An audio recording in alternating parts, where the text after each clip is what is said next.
Hello and welcome to Senior Aero Strokes. I'm Angel Mercado. If you are having problems with your drawings, not really having a story, and you want a story, feeling maybe they feel like empty, and you don't know what to do, try to add a figure. As you can see in this drawing that I've done, and this comes from southern Chile from a few years ago. Here the showcase was the building. But here the figures, they become their second actors, elements in the composition. And the figures are not the main subject matter here. Like I said, it's the building, but these figures, they give you an idea of what is going on in this picture, okay? And at the same time, you can see that they help support the composition, support the message that I want to come get through you. That is, look at these buildings. These are so gorgeous, and at the same time, it gives you a sense of the space and place. What's going on there? That's why we added the second figure. Okay, and what we're going to concentrate today is going to be the figure far away. That's part one. The figure you see on the left side, the figures in the foreground, that's going to be part two, how we add the figures in on the foreground, and how we can make sometimes the figures become the main subject and not the background. So that is something we'll leave for the next video. But for now, just pay attention to the background figures, how faded they are. There's nothing that says, oh, there's the face.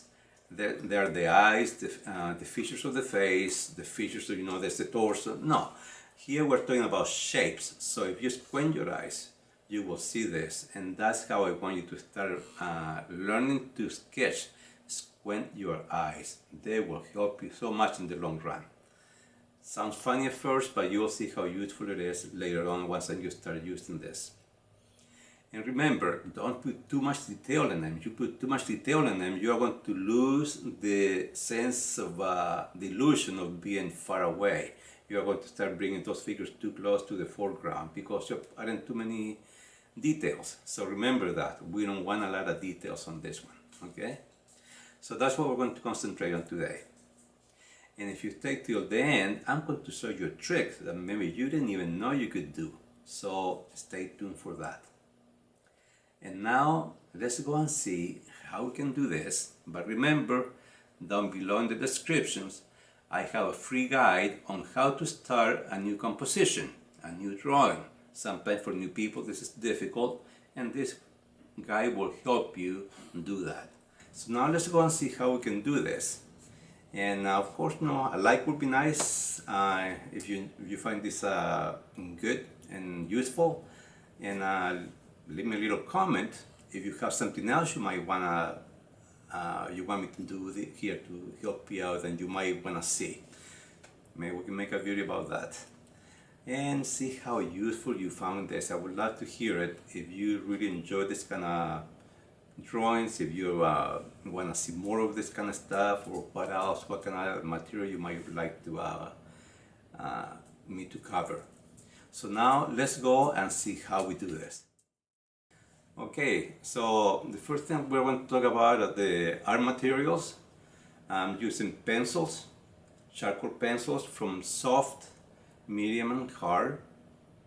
And also we're going to use some charcoal sticks, also from soft, medium and hard in different width. What I'm pointing there is the sandpaper that I can use to sharpen the stick, or get a little bit of a charcoal dust that I can use on my drawing if I need to.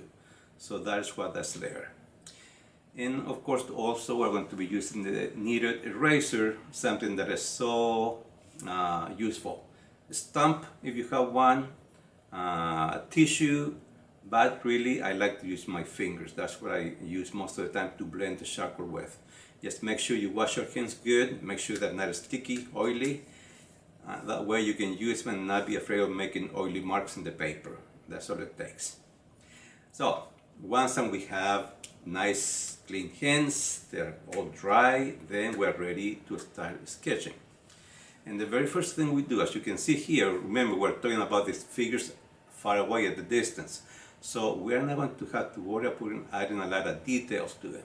Okay? Remember that, because if you have too many details, they're going to bring them too close to you, and we want to keep them way back in the background. We're talking about the figures in the background, okay, your composition. And here I'm just doing a little drawing, just following the main lines that I need to, you know, kind of like create a little map of where things can go. That way I know the figure is going to fit good. But if you notice, first I develop the surroundings, the scene, and then I'll worry about adding the figures in. That way they will be added with the right proportions. Otherwise, you know, I might make the figures too small or too large, and it takes longer to do this. And when it comes to drawing, really, it's just about observing where something goes, comparing this line to the other line. But everything right now is very sketchy. Like I said, we're just kind of like building a little map for us, a little guide to know where things are going. So once we have this drawing done, we're going to get a little piece of charcoal, and we're going to start adding some tone to the paper. Then that's what I need for us to work with. We need some charcoal in the paper.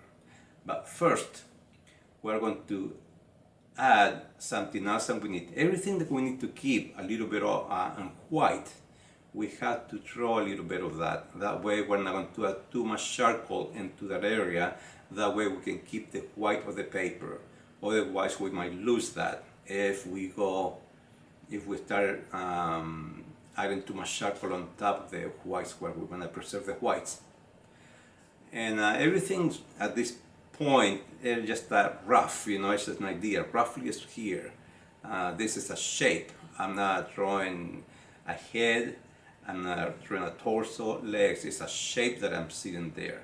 I squint my eyes like this way you can just see the shapes. You get rid of all the details and then you go on. It's so good to get used to drawing like this. Squint your eyes when you're looking at your subject, and then do it on your paper. This way you will really be able to distinguish lights from darks and just shapes, because at the beginning it's nothing but the shapes that we're worrying about. We're not drawing a head, a torso, a leg, an umbrella, a door. No, we're drawing shapes. Okay? And now with a larger piece of charcoal, we are going to start adding, like I said, the tone to the paper. That way we'll have something to work with. And like I said at the beginning, at the intro, the reason why I do charcoals is because we can move so much faster for these videos. That way I can get them done a little bit faster and not bore you to death, because with the pencil I would be a little bit slower. Okay? So the main thing here is just to pretty much cover pretty much the whole paper by just leaving a few places where we know we want light, and that is what we want to preserve. That is why we want to preserve, where we think the light, the more intense light is going to go. And that's exactly what I'm doing here. If you can see the sign above, has a little corner there, it's under shadow, the rest is light. Also the top of the umbrella, especially on the right hand side, is bright, and the rest is has shadows. Same thing with the human figures. Just a little piece of the human figures, just about the torso, maybe a little bit of the legs. They're going to have a little bit of white showing, the rest will be shadows. So I just pretty much cover the whole piece of paper, with a layer of charcoal, a good layer of charcoal. Now I'm darkening it up a little bit. There I'm adding a little bit of a shade over that umbrella. Darken the area where the door goes.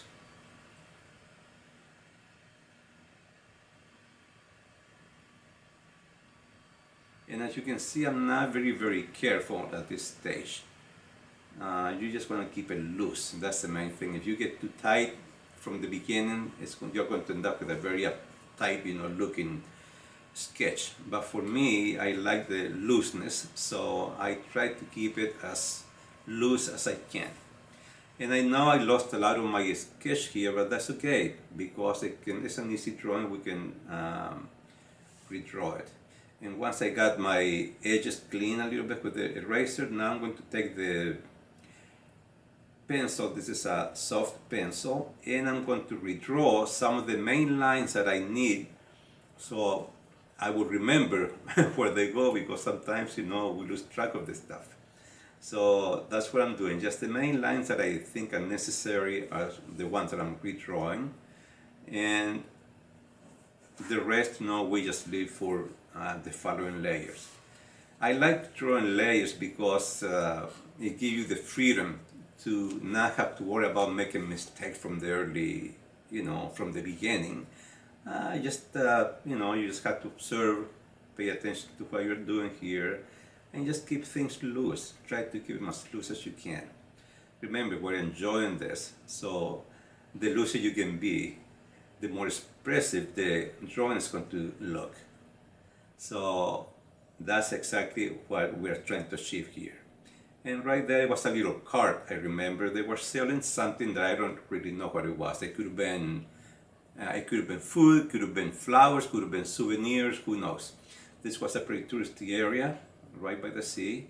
So a lot of tourists come to this area. So you see a lot of people selling and this very picturesque, buildings and little stores are pretty much all over town. Beautiful area to sketch. So once that I have most of my main lines, as you can see, when I have redraw everything, what I'm going to do next is add darker tones to the paper, and that's what I'm doing here. Like that door, as you can see, is a lot darker than the rest of it, so it's going to take a lot more darker tones. Just like that window on the side, under the roof is going to be darker, of course, than above the roof. And of course, this is not the last stage that I'm going to do this, so I'm not that concerned about still being that accurate. I don't want to, do something. I don't want to commit myself too early, because then you can run yourself in trouble. Just leave your options open for a little while. Here I'm looking, I'm squinting my eyes, and I see that the roof should be a little bit darker than the wall right above the roof. So that's what I'm doing. Here's a column, stone column, rock really, and it's very irregular, so that's what I'm doing. Just try to mimic that, illusion of a stone. And of course, that's what I'm doing there. That's the front side, the one that's getting a little bit of sunlight, so that's going to be a little bit lighter than the column on the... And now here comes a bonus part on how you can still add more figures after you have covered everything in black with charcoal. Still possible to add more figures to your drawing. So that's what I want to show you here. And pay attention, because this comes pretty quick. All you have to do is just get the eraser and start squinting your eyes again, and just do a silhouette. Just do a shape. Don't think about, oh, I have to do the head, the torso, the legs, whatever. No. Just keep your mind into doing shapes, nothing else. So that's the first figure. And now I'm going to go with the pencil, and I'm going to redefine and redraw this figure a little bit. And as the way that I redraw this shape is by adding darker to the background and reshaping that shape that I just made. You see that? So by doing that, I'm accomplishing two things. I'm darkening the background, and I'm redefining the figure. So there you go. You had the very first figure, and if you didn't get that was enough for you, we're going to do another figure here for you to just an example, just to show you that you, even though when you think you're done, there's nothing else you can do, no, you can still add more, you can still get another figure there. So that's what's another video of the charcoal. It's so easy to do this. So easy to do it.